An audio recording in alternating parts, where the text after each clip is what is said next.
শিক্ষাই সম্পদ, কিন্তু সেই শিক্ষাই যদি কঠিন হয়, নিরন্তর পাচার অথবা হারিয়ে যাওয়ার সম্ভাবনাতেও ফুটপাথেই তৈরি হয় এ যুগের বিদ্যাসাগররা। সুলভ শৌচালয়ের গন্ধেও গড়ে ওঠে ভিন্ন কেউ। শুনতে খানিকটা অবাক করা হলেও এমনই দৃশ্য অনুভব করবেন দক্ষিণ কলকাতার সার্দার্ন অ্যাভিনিউ অঞ্চলে। কখনো রাস্তায় বসে পড়তেন ঈশ্বরচন্দ্র বিদ্যাসাগর, কিন্তু আপনি শুনেছেন পাবলিক টয়লেট অথবা যে সুলভ শৌচালয় বলে, সেখান থেকেই তৈরি হচ্ছে এক অন্য রকমের বিদ্যাসাগর। ফুটপাত থেকে নিরন্তর পরিবর্তনের আলো পেয়ে তারা তৈরি হচ্ছেন নতুন নতুন ফুল, আর সেই কুড়ি থেকে ফুল তৈরির কাজ করছেন একজন শিক্ষিকা মিত্রবিন্দা ঘোষ। 2018 সাল, করোনাকাল শুরু হওয়ার আগেই পেশায় প্রাক্তন স্কুল শিক্ষিকা একদিন খুঁজে পেয়েছিলেন রাস্তার ওদের। একরত্তি সোনিয়া, প্রিয়াঙ্কাদের নিয়েই সেই লড়াই শুরু তার।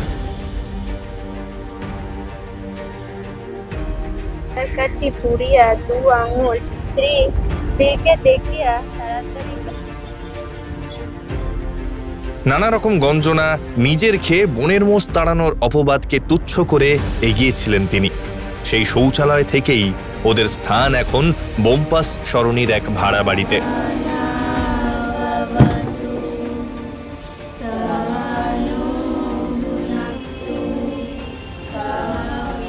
সেখানেই সোনিয়া, প্রিয়াঙ্কাদের সঙ্গে মিত্রবিন্দার পাঠশালায় যোগ হয়েছে বাকিদের।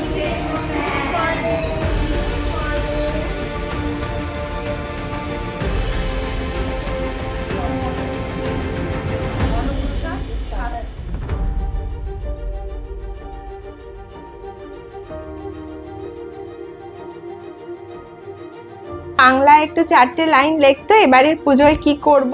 কি নেই সেখানে? নাচ থেকে গান, গান থেকে হাতের কাজ, সব। We shall overcome, we shall overcome, we shall overcome someday. Oh, deep in my heart, I do believe we shall overcome someday.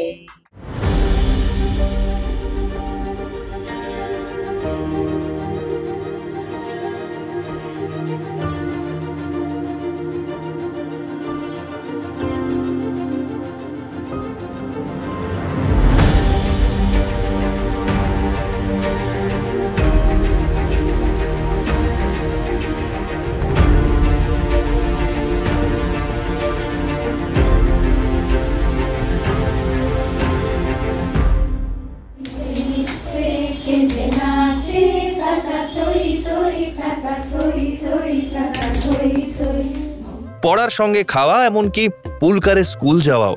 পথশিশুদের জীবন বিলাসে ভিন্ন পরিবেশ সৃষ্টি করেছেন এই শিক্ষিকা।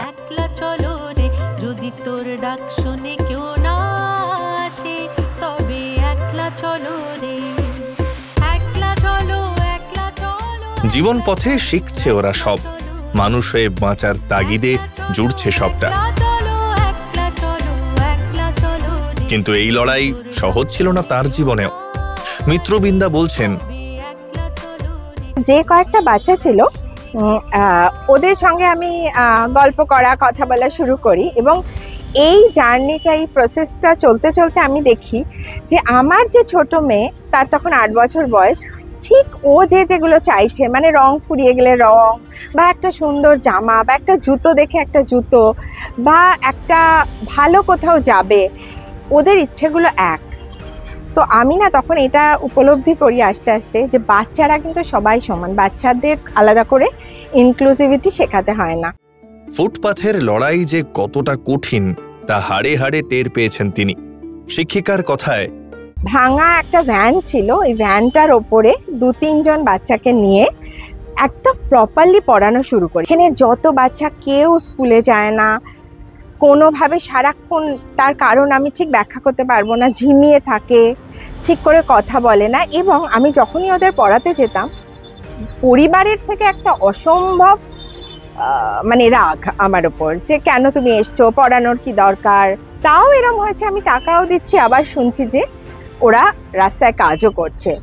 এই করতে করতে মানে একটা ভীষণ লড়াইয়ের মধ্যে দিয়ে যেতে যেতে আমি হঠাৎ করে বিভিন্ন রকম একটু খারাপ ঘটনার সম্মুখীন হই, মানে একটু থ্রেট আসে আমার জন্য যে আপনি এই কাজ করছেন, এটা ঠিক নয়। তখন আমি যখন লোকাল কাউন্সিলর ম্যামের কাছে যাই এবং তখনই পরিচয় অসম্ভব সহায়তা পাই।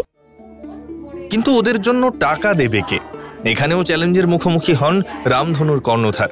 তিনি বলছেন, আমি যেহেতু বহুদিন শিক্ষকতা করেছি নিবেদিতা স্কুলে, যা টাকা পয়সা পেয়েছি সেইগুলো দিয়েই চলছিল। আর অসম্ভবভাবে সহায়তা পেয়েছি আমার স্বামীর, যিনি সব সময় পাশে থেকেছেন। কোভিডের সময় যখন আমি কাজ করতে আসতাম, সবাই যখন এই কাজের বিরোধী ছিলেন, উনি বলেছেন যে না, তুমি করো, তুমি চালিয়ে যাও, আমি আছি। বদলে গিয়েছে জীবন। প্রতি সেকেন্ডের গঞ্জনাতেও এগোচ্ছে মাধ্যমিক পাশ সোনিয়া, প্রিয়াঙ্কা। ওরা বলছে, ওখানেই থাকতাম, ওখানেই পড়াশোনা করতাম, ওই পাবলিক টয়লেটে। আজ থেকে 6 বছর আগে আমি মানে টয়লেটেই থাকতাম, শ্লোক কমপ্লেক্সে। তো একদিন রেমো ম্যাম আসে আমাদের এখানে, এসে খাবার দাবার আর পেন্সিল, রবার, খাতা দেয়। তো আমাদেরকে পড়ায়। তারপর আমরা ভাবলাম যে সব ম্যামই তো এমনি আসে, এসে খাবার টাবার দেয়, তো এই ম্যামও মনে হয় আর আসবে না। কিন্তু ম্যাম দেখি পরপর আসতে, তখন আমাদের কোভিডের সময়, তখন ম্যাম দেখলাম যে রোজই আসছে, রোজ এসে আমাদের খাবার দাবার, পড়াশোনা সবই হচ্ছে। ম্যাম জোর করে আমাদের স্কুলে ভর্তি করে। আমরা স্কুলে যখন ভর্তি করে আমরা কিছুই জানতাম না, মানে ছোটবেলা থেকে আমরা স্কুলে পড়তাম কিন্তু কেউ কোনোদিন স্কুলে যেতাম না। স্কুলে ভর্তি করায় 9 থেকে, আমরা 9-এ পাস করলাম, 9 পাস করে 10ও পাস করেছি, আর এখন আমরা মাধ্যমিকও পাস করে গেছি। আগে তো আমরা পড়াশোনা করতাম না, তো আমরা এখানেই থাকতাম। তো অনেক লোক আসতো, আমাদের নাম লিখতো, খাবার দাবার দিত, চলে যেত, যে বলতে যে তোমাদেরকে পড়াশোনা শেখাবো, কিন্তু করাতো না। তারপরে আমাদের ম্যাম এলো, রেনু ম্যাম। উনি এলো, প্রথমে আমাদেরকে খাবার দিল, তারপরে খাতা বই এই। তারপর ম্যাম রেগুলার আসতে শুরু করলো, ম্যাম আমাদেরকে অঙ্ক শেখাতো। তারপরে আমি একটা দোকানে কাজ করতাম। তারপরে ম্যাম বললো যে তুই দোকানে কাজ করে কি করবি, চল তোকে স্কুলে ভর্তি করাই। তারপরে ম্যাম আমাদেরকে স্কুলে ভর্তি করেছে। তারপরে আমরা রেগুলার স্কুলে যেতে শুরু করেছি। মানুষ গড়তে গিয়ে বারবার বাধা, কিন্তু শৌচালয়ের ঘর থেকেই এগিয়েছেন কেউ কেউ। বাচ্চার ভালোর জন্য ভেবেছেন তো ওরাও। যখন মিত্রমিন্দা ঘোষের সঙ্গে আমাদের আলাপ পরিচয় হলো, তখন উনি আমার সঙ্গে সাদেন এভিনিউ ফার্স্ট ক্রসিংয়ে উনি হঠাৎ ওখানটা এলো। আমি ওনাকে বললাম, দিদি 4টে পেন, 4টে রং খাতা দেন, যাতে বাচ্চাগুলো এখানে আপডেট হয়। তো দিদি দেখলাম সেই ভরসাটা আমাদের ওপরে দিল, দিয়ে আমাদের কেয়ার অফ ফুটপাথ তো আমরা আছিই জানেন, দিদি 4টে পেন্সিল খাতা এখানে দিয়ে হেল্প করলো। প্রায় সময় উনি দেখলাম আজকে 4টে বছর 5টা বছর ধরে উনি আমাদের পাশে থেকে আজ আমাদের প্রচুর বাচ্চাকে উনি মাথা তুলে দাঁড়াবার মতন পথ করে দিয়েছে। কষ্ট করলে কেষ্ট মেলে, রক্তের সম্পর্ক ছাড়িয়েও ভালো থাকা যায় তো? যদি এই প্রশ্ন আসে তখন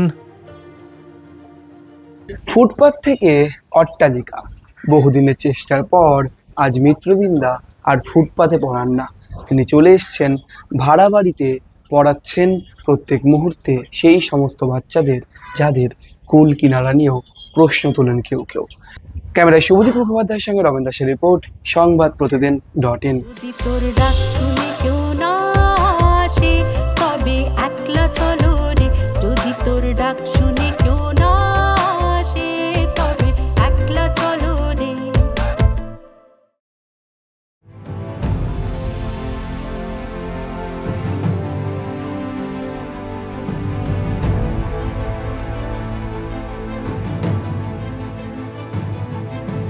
ফলো করুন সংবাদ প্রতিদিন ডিজিটাল।